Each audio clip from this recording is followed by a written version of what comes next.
Ethan Cole rode beneath a bruised sky, the kind that seemed to sag heavy with judgment. Thunder rolled along the ridges, crawling across the hills like an army moving unseen. He had been gone 5 years, and every mile of trail he'd covered tonight felt like it had been waiting for him, daring him back. His horse was lathered with sweat, its hooves striking hollow echoes into the dust that had once been his father's land. The ranch looked smaller than he remembered, weather-beaten and sagging with age. The wind tugged shingles loose, the porch posts leaned tired, and weeds had climbed the railings where once there had been clean-cut timber.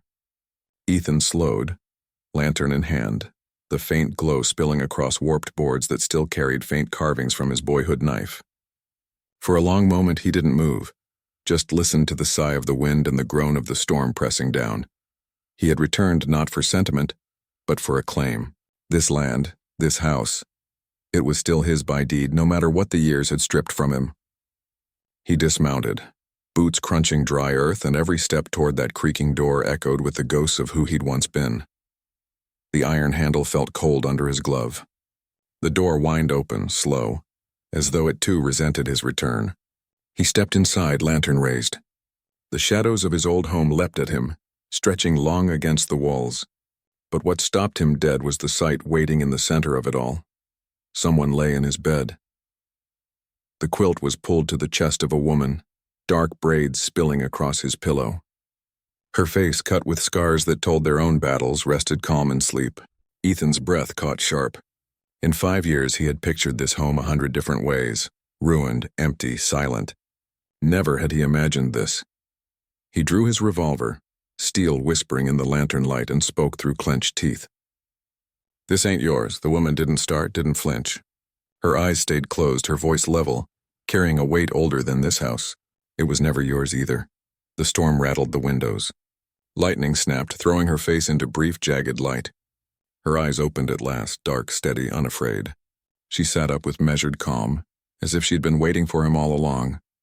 Outside, a coyote howled, its cry stretching thin and mournful across the valley.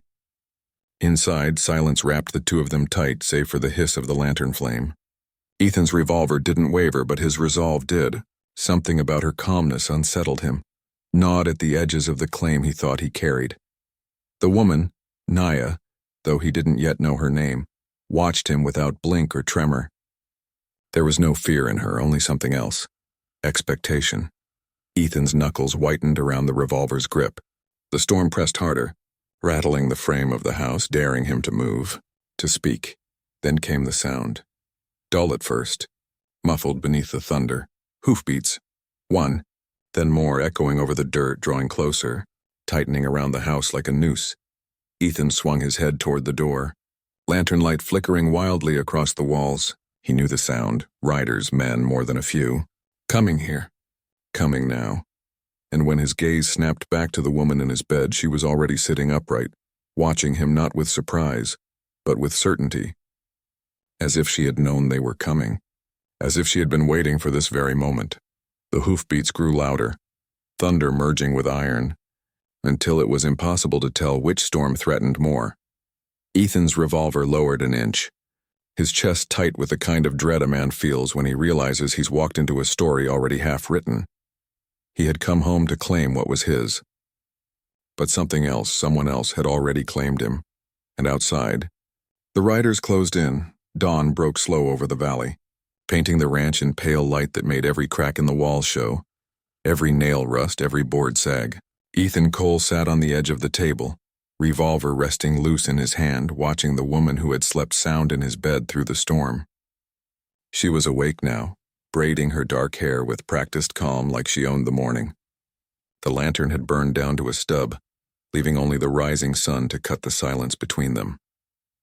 "Start talking," Ethan said, his voice rough with a night of waiting.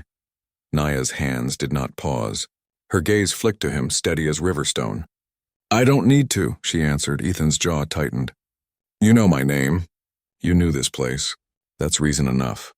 She tied the braid tight, let it fall against her back, and said, "Your father's name carried far. Too far. Ethan Cole, son of the man who traded rifles for coin while men, women, and children bled out on the dry ground." The words landed heavy. Ethan's grip on the revolver slackened. The air seemed to grow colder despite the dawn. You don't know what you're talking about. Naya tilted her head, her scar catching the light. I was there. The image hit Ethan before he could stop it.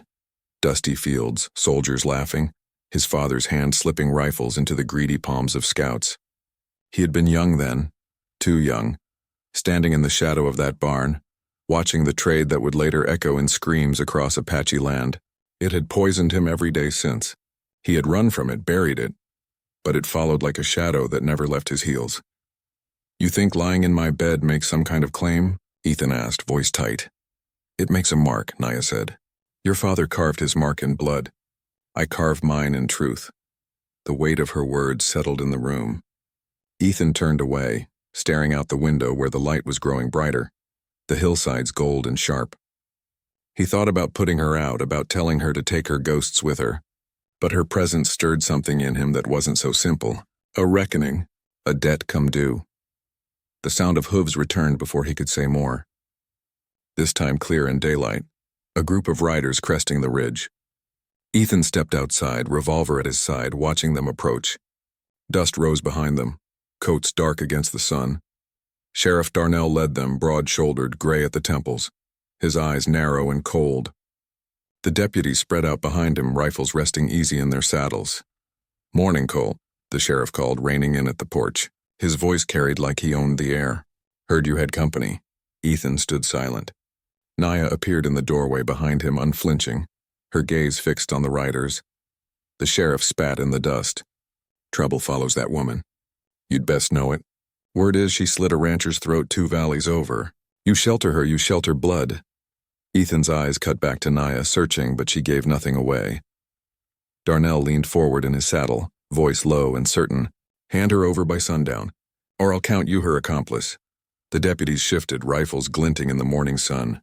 Ethan felt the choice press against his chest like the barrel of a gun. And in that breath of silence, he realized he had less than a day to decide whether his home would remain his, or burn to ash with him inside.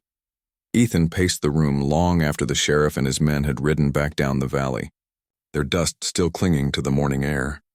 His revolver sat heavy on the table, its cylinder open, shells lined beside it like tokens of fate. Naya hadn't moved from her place near the window, her eyes following the horizon where the riders had gone. She looked calm, but there was something coiled in her stillness, like a hawk waiting to strike. You going to tell me why the sheriff says you're a murderer? Ethan finally asked, his voice sharp as the edge of his blade. Her gaze shifted to him, unflinching. Because men like him need stories to excuse their own sins. That rancher, Ethan began, but Naya cut him short. He tried to make me his. Chains of marriage, chains of labor, chains of fear. It makes no difference. I fought him. He bled, but I lived. If that makes me a murderer, so be it. Ethan narrowed his eyes, his mistrust rising. But then she moved, slow and deliberate, reaching into the folds of her worn dress. From a small pouch at her side, she drew out a pendant. The silver caught the light like fire, the kind of shine only memory can burn into a man's eyes. Ethan froze. He knew it instantly. The small oval locket that had once hung at his mother's throat. He had seen her clutch it when storms rolled through, when his father's voice grew cruel, when nights stretched long with silence. That locket had vanished one night years ago, the same night the Apaches raided the ranch. He had buried the loss alongside other shadows, never daring to think it would return. Yet here it was, resting in the scarred palm of an Apache woman lying in his bed. Where'd you get that? His voice cracked against the weight of the past. Naya's expression hardened. It wasn't taken. It was given. Ethan shook his head, a bitter laugh escaping. You're lying. My mother, she wouldn't. It wasn't hers to give, Naya cut in, her tone steady but edged. Your father gave it to us. Not as kindness, but as payment. A price for silence. That trinket was the coin he used to bury his guilt. After he sold rifles that cut down our families, he gave us what belonged to her as if it could balance the blood he spilled. The words drove into Ethan like bullets. He staggered back, hand braced against the wall, breath ragged. His father's shadow had always been heavy, but this truth felt like a noose tightening around his throat. His family name. The land he thought he returned to claim. All poisoned by deals made in darkness.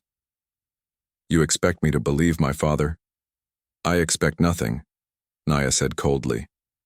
I only show you what you already know. You left because you couldn't carry his sins. But sins don't wash off with distance. The locket dangled between them, swinging slowly like a pendulum measuring judgment.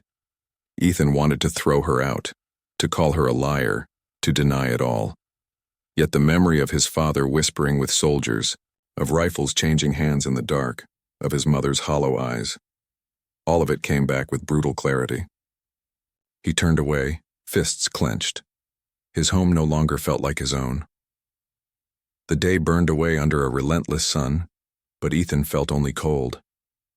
As evening came, the sky blazed red, and the valley filled with the smell of smoke. Not the smoke of chimneys or fields, but torches. From the ridge beyond, a glow began to spread, lanterns and fire carried by riders. The sheriff had not waited for sundown. He had come early, hungry for a spectacle.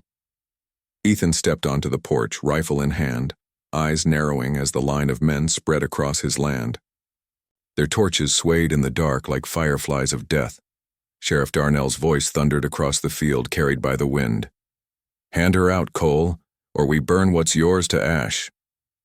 The firelight flickered against the walls of the ranch, and Ethan knew the night would decide more than land. It would decide his soul. Lantern light flickered against rifle barrels and glass panes as the riders fanned out, their torches throwing orange shadows across the yard like ghosts pacing a gallows floor.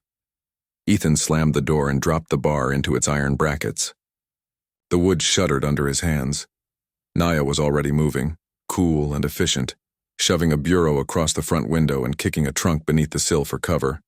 Her braid moved like a whip behind her as she worked.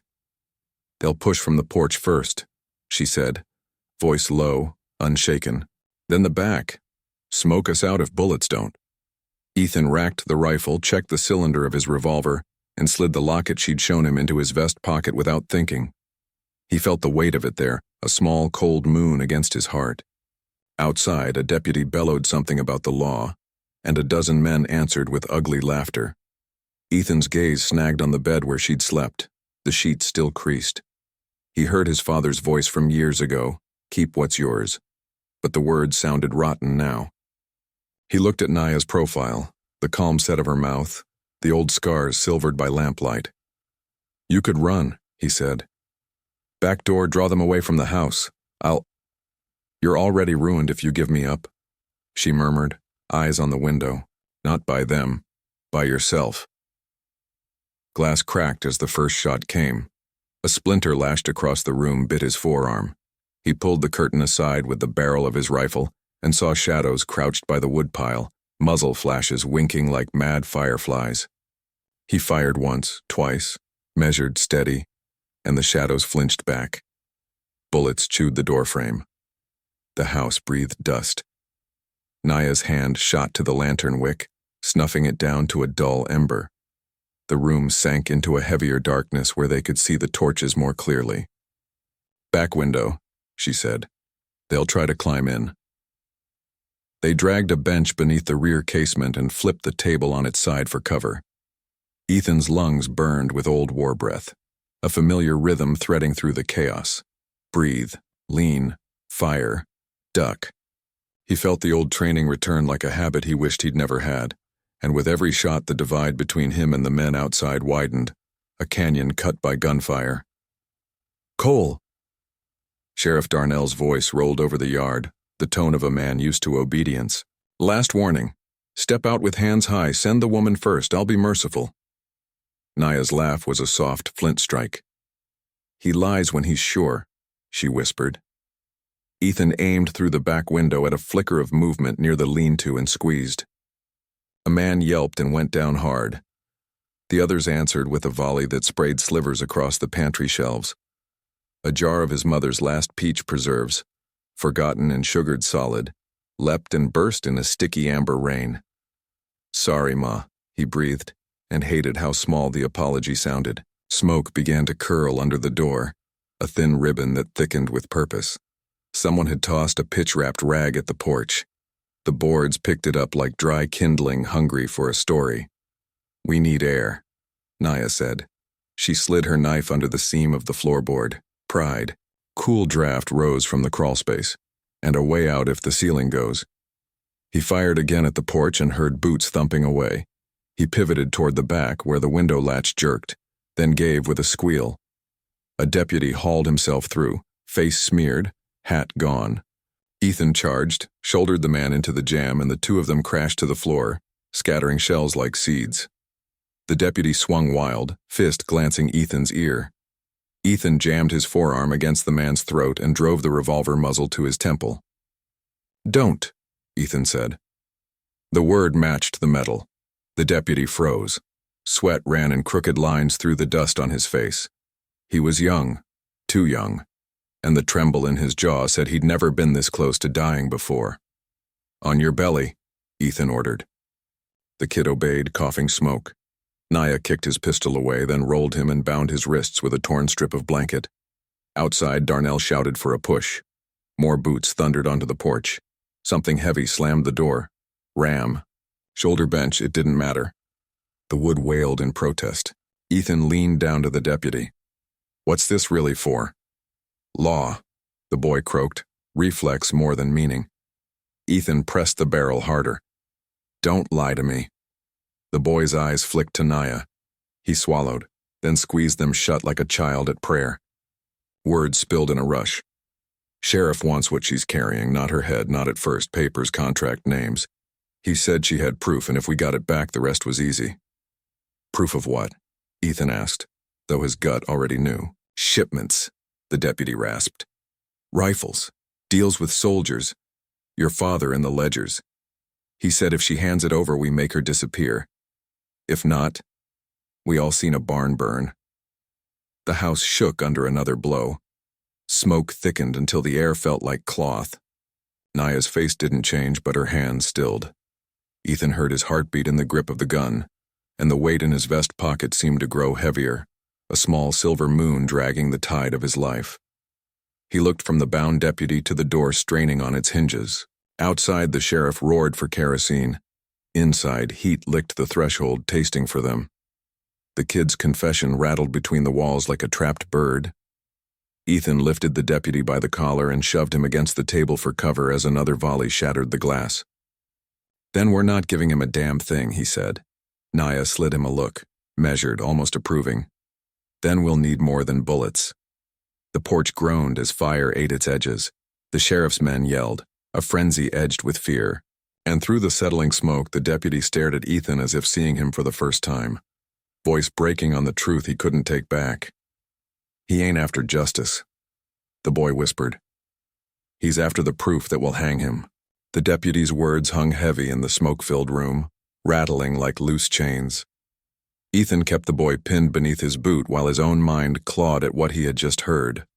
Contracts, ledgers, proof that the sheriff's hands weren't coded in law but in blood. And not just Darnell's, his father's name tangled in the same ink. Ethan's voice came out rough. "Show me." Naya had been silent through the deputy's rambling, but now her eyes met Ethan's, sharp and knowing. Slowly, she slipped a hand beneath the layers of her dress. He thought she meant to draw a blade, but instead she pulled free a stitched fold of cloth frayed at the corners from years of being hidden close to her skin. She tore at the seam with her knife, careful, reverent, like opening the ribs of an old wound. From inside she drew a folded parchment, yellowed, brittle, stained dark at one edge as if once soaked in blood. Ethan reached for it. "Let me see." She hesitated, then placed it in his hand. The paper trembled as he unfolded it. Words scratched in faded ink leapt at him, his father's signature clear as day. Sheriff Darnell's mark beside it. Lists of rifles and ammunition, delivery dates, payments scrawled across the bottom. Arms traded to soldiers, soldiers who later turned their barrels not against enemies, in war but against camps of starving families on Apache soil. Ethan's throat closed. He felt the walls of the ranch tilt, felt the floor pitch beneath his boots. He had suspected pieces of this truth for years, but seeing it inked, signed, undeniable, it crushed the last defense he held for his father's memory. Naya's voice came quiet, steady as stone. "You see now, I don't carry lies, I carry proof, and that's why they hunt me." Ethan stared at the parchment until the letters blurred, his hand shaking. He wanted to tear it apart, burn it, bury it. But deep down he knew this scrap of paper was more than her survival. It was his redemption. Protecting her meant more than keeping his ranch, more than his own name. It meant ending the stain his bloodline had carved. The deputy groaned under his boot, trying to twist free. "You got no chance," he hissed. "Sheriff's got the whole town in his pocket. You bring that paper to light, you won't live past sunrise." Ethan shoved him back down, rage boiling hot. But the boy's desperation gave him strength. With a sudden kick, he twisted, drove his bound wrists against the table's edge until the knot slipped. Before Ethan could react, the deputy lunged for the broken window, glass biting his arms as he flung himself out into the night. A dark shape scrambled across the yard, limping but fast, swallowed by torchlight and smoke. Ethan raised his rifle, sighted on the fleeing figure. His finger tightened on the trigger. Naya's hand pressed his arm down. "Let him run," she whispered. "He'll only spread what they already planned." The house settled into uneasy silence, broken only by the crackle of dying flames outside. Ethan clutched the parchment, his father's name burning against his palm. He knew now why the sheriff wanted Naya silenced. It wasn't justice, it was fear, and as the night thinned into gray, the valley stirred with a new sound. Slow measured, distant but growing, the clang of iron on iron, the toll of church bells rolling across the hills. Ethan and Naya turned toward the window at the same time. The bells rang for judgment. By dawn, the sheriff had called a public tribunal. Ethan's gut told him what it truly was. Not a trial, but a trap. The sun was barely over the ridgeline when Ethan saddled his horse. The bell in town kept tolling, each clang crawling across the valley like a warning. He tightened the cinch with hands that didn't feel like his own. Naya stood by the corral, arms crossed, face unreadable in the early light. "You shouldn't go," she said quietly. "They'll hang you beside me." Ethan glanced at her, saw the locket still hanging from his vest pocket, saw the parchment folded inside his coat. "And if I don't go, they'll hang me alone," she said. "You can still ride. Lose yourself in another town like before." Her words were calm, but he heard the crack in them, the place where fear had dug its nails. For a heartbeat, he imagined it. Spurring his horse, leaving her to whatever justice Sheriff Darnell called down. He could vanish again, drift and drink, let time cover him like sand. But he knew even as he thought it that the sand would never bury this moment. "I ran once already," Ethan said. "I don't get to run again." He swung into the saddle. Naya's eyes followed him. He thought she might argue, but instead she only whispered, "Then walk in with your head high." The town lay silent when he rode in, only the bell and the murmur of gathered voices spilling from the church hall. Men stood on porches, hats in their hands. Women clutched children close.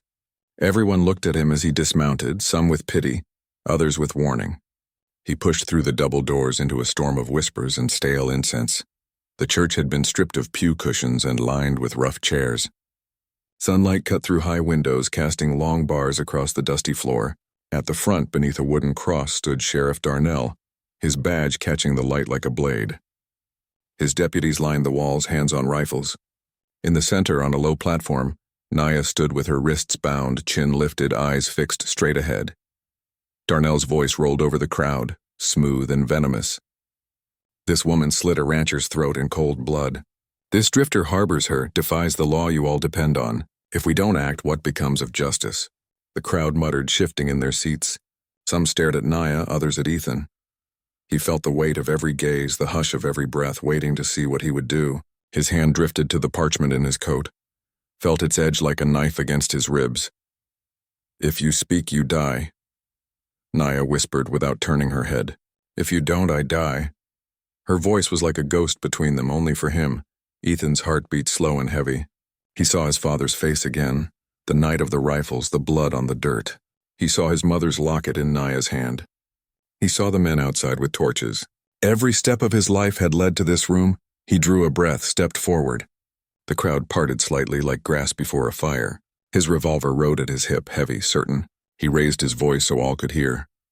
"Then let's die telling the truth," he said. The words struck the air like a shot.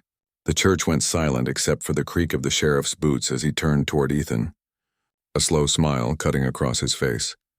Gasps rippled through the church as Ethan pulled the brittle parchment from his coat and held it high for all to see.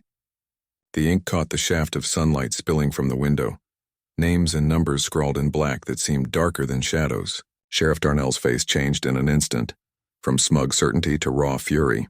He lunged forward, jabbing a finger like a spear. "Forged!" he roared. "Worthless lies scribbled on old paper. This drifter spins stories to cover his crimes." But Ethan's voice carried steady over the crowd, hard as stone. "It's his hand. And my father's. They sold rifles. They sold blood."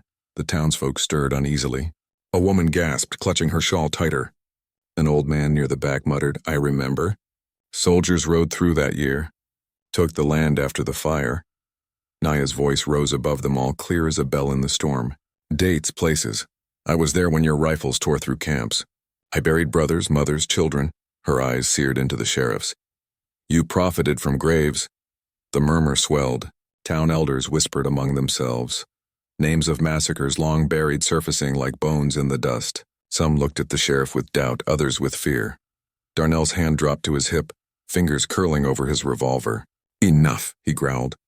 "This is law, and law doesn't answer to ghosts." Ethan's hand moved at the same time, brushing back his coat, his own revolver gleaming in the light. The church froze. Every breath was measured, shallow.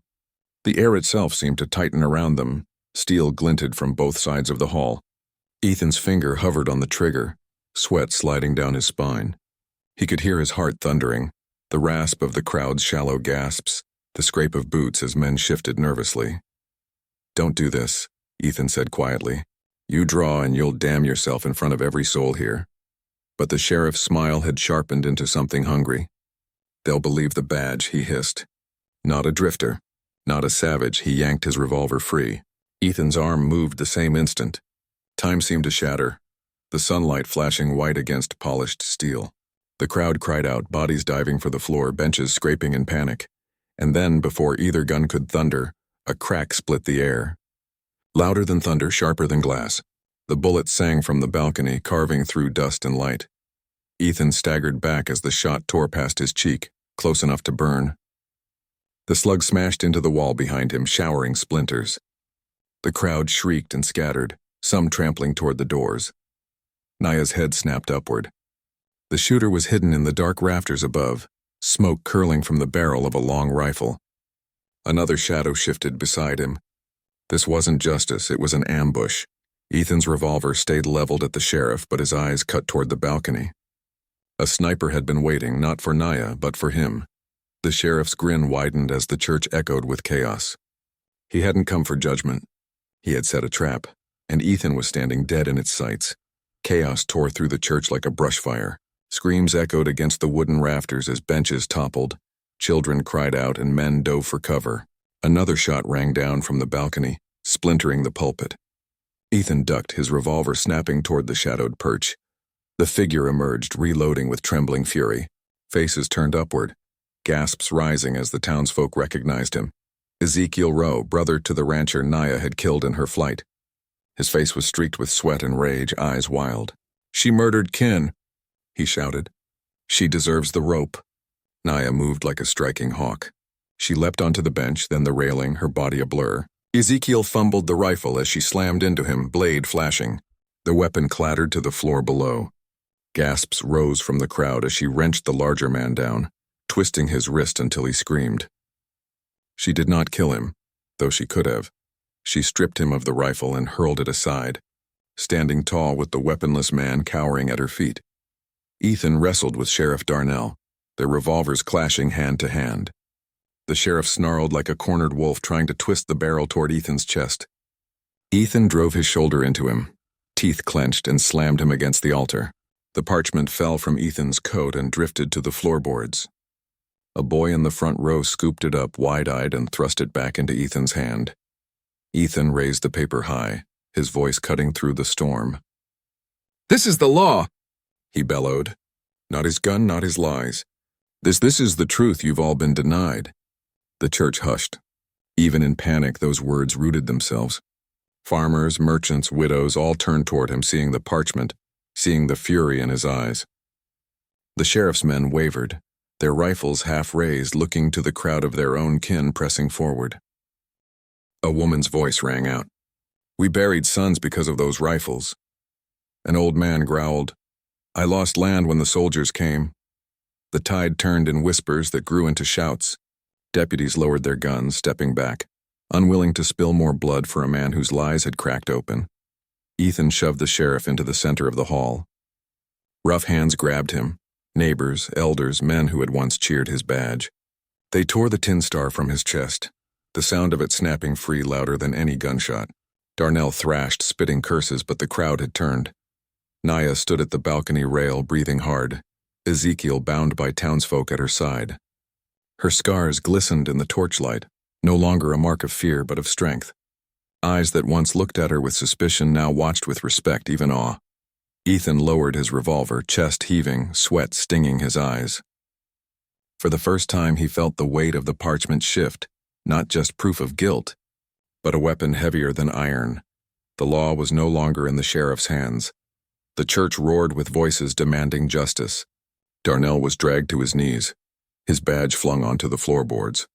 But as the sheriff was forced down before his people, Ethan felt no relief, only the press of uncertainty.